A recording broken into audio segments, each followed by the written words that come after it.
El metadato de todos los días con nuestro compañero Guillermo Jeremías. ¿Cómo estás, Ezequiel? El saludo al país federal todo. ¿Cómo anda? Hermosa tarde, ¿no? Sí, linda tarde, Hermosa tarde. Sí. Ha empezado. Me parece que es un día extraviado de otoño, ¿no? Sí, es verdad. Anda perdido por la primavera. Decía Juan Mario Taliba que bueno, se va a disparar la temperatura, ¿no? Va a levantar, pero hay que aprovechar hoy. Hoy está lindo. No, hoy está hermoso, está hermoso. Bueno, muy bien. Todo el mundo está hablando de por eso, yo voy a hablar de empleo, porque para mí están relacionadas directamente. Claro, tiene que ver, y además porque quiero completar los datos de ayer respecto del empleo, la calidad del empleo y la preocupación que se instala en el tope de los intereses de los argentinos. Ya no es la inflación, que sigue en el 4, pero ahora empieza a ser el empleo. Cuando uno tiene trabajo y hay inflación, bueno, la pelea de una manera distinta. Ahora, cuando no tenés trabajo, no importa si hay inflación o no hay inflación. No hay manera de pelearla, esa es la verdad. Y esa es la realidad que atraviesan hoy cada vez más argentinos en nuestro país. El Observatorio de la Deuda Social de la Universidad Católica Argentina, tomando datos de la Agenda de Equidad que llegan hasta fines del 2023, hizo una caracterización del empleo en la República Argentina, porque hasta que llegó Milei no estábamos bien con el empleo, no es que vivíamos en un paraíso laboral, teníamos muchísimas dificultades aquí caracterizadas en estos breves datos que vamos a utilizar hoy, porque por supuesto hay una razón por la cual el empleo se instala con preocupación, hay un fundamento, pero también hay coyuntura, que es la que intenta, supongo yo, como presidente o el actual gobierno que lleva 9 meses, mejorar. Vamos a hablar qué pasaba respecto de la calidad del empleo. Esto es porcentaje de activos mayores a 18 años hasta 2023, finales de 2023.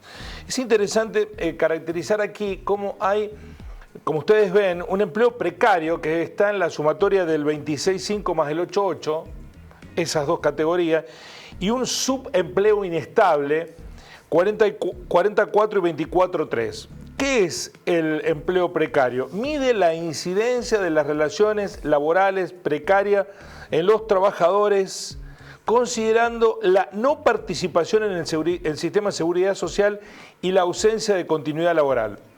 Ese universo lo constituyen el 26.5 más el 8.8, es decir, un 33.5. Un tercio de la población tiene relaciones laborales precarias. Tenía al último día del 2023, para ser concretos.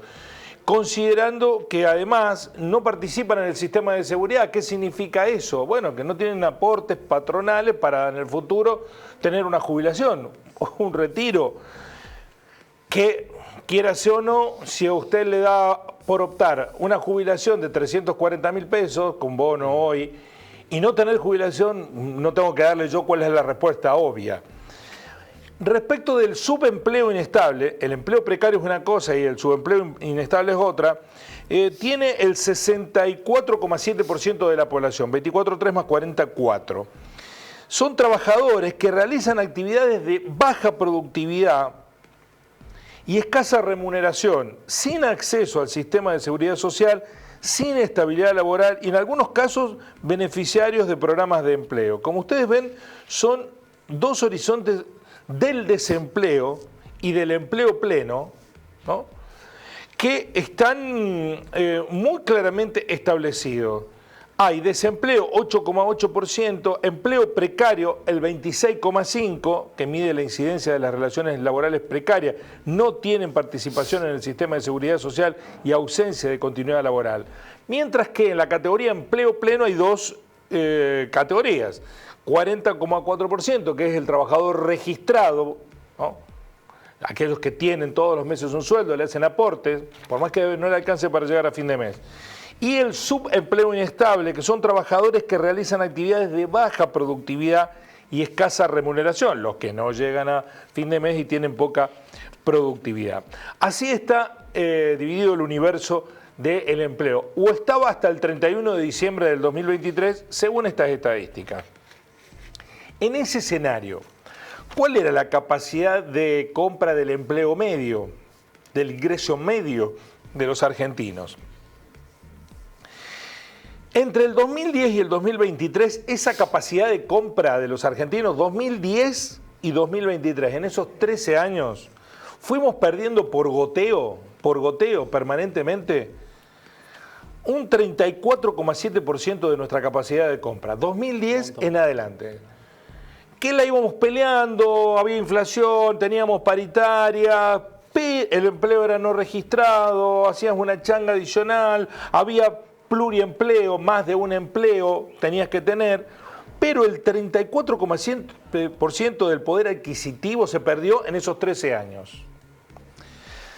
La tendencia demuestra una relativa estabilización entre 2010 y 2013, una disminución allí y luego una recuperación hasta 2017, y el periodo 2017-2023 se caracterizó por una disminución sistemática. Es decir, fuimos en una pequeña montaña rusa hasta que entramos en la bajada, de la que por lo menos esta estadística no registra, porque es hasta diciembre del 2023.